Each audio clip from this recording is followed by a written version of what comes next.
there, Kristen here with Accredited Canine Training. We are here with Daisy this morning, and I wanted to go over something real quick that talks about positioning with your slip lead. Okay, when we are walking with our dogs, you want to make sure that your slip lead is positioned properly, because what happens when it slips down and it goes onto their trachea, like where their collar sits down here, what's going to happen is you're just applying the pressure to their throat, and that's when you're going to have a dog that pulls through pressure and you hear like gagging noises and stuff like that.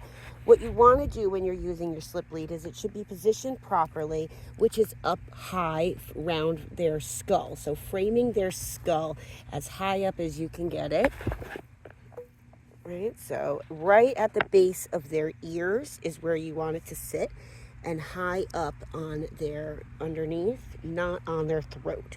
Then you're going to want to make sure your safety is positioned just about an inch or so, half an inch, away from the silver loop, and then you want your silver loop to be centered in the middle of their head, so that when you apply pressure and release, sorry, she's a wiggly puppy. When you apply pressure and you release, you're going to actually have a release. Now, when it slides and you pull back like this, what happens is you see it already slipped right back down. So the way you hold your leash is important. You want it positioned high up.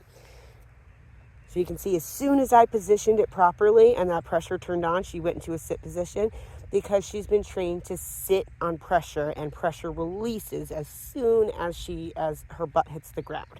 Heel, right? So if I'm moving and I apply just one finger's worth of pressure, her butt hits ground, I release pressure. So making sure you hold it properly, and she won't be going home with this exact leash. These leashes tend to slide a lot. I use more of a rope type slip lead, so she'll be going home with one of those. They don't slide quite as much. Heel. But yeah, making sure that you hold it so that you don't want to hold where there's pressure like this, right? Because you'll see if I stop, she's going to sit, right? That means red light. So you always want to make sure you have a loose leash. You can't be holding, if you see it straight, that means there's pressure. Even if it's like nothing, this is still pressure right there.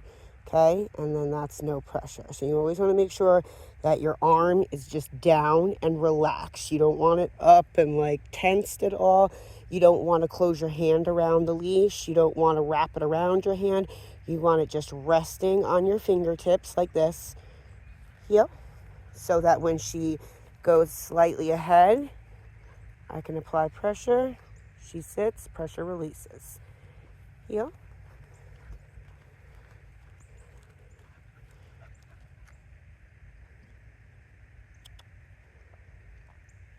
Good girl. Yeah.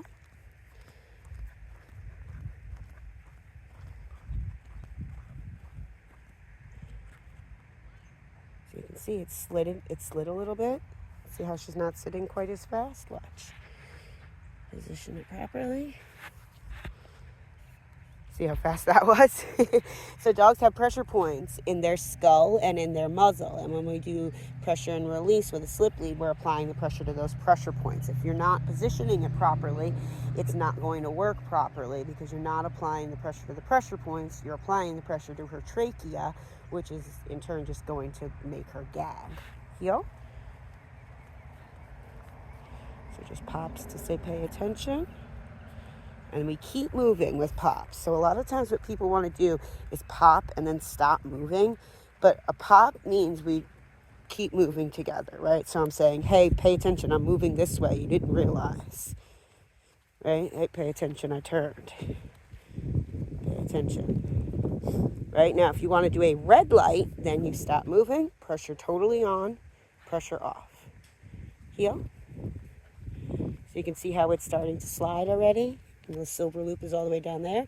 Now when we apply pressure straight up and down, it's not going to work, because it's going to be off-centered. Right, so that just shows how really important positioning of your slip lead is. That's really just what I wanted to demonstrate in this video. So make sure that when you're walking with her, that you're paying attention to that, and you're keeping a loose slip lead. You're using red lights to stop. You're using yellow lights to say pay attention while you're still moving. And you are going to make sure that your leash stays positioned properly, with the silver loop in the center, and up high, framing her skull, not on her trachea. Hope that helps everybody, and we'll be back with more videos with the Daisy. Have a good one.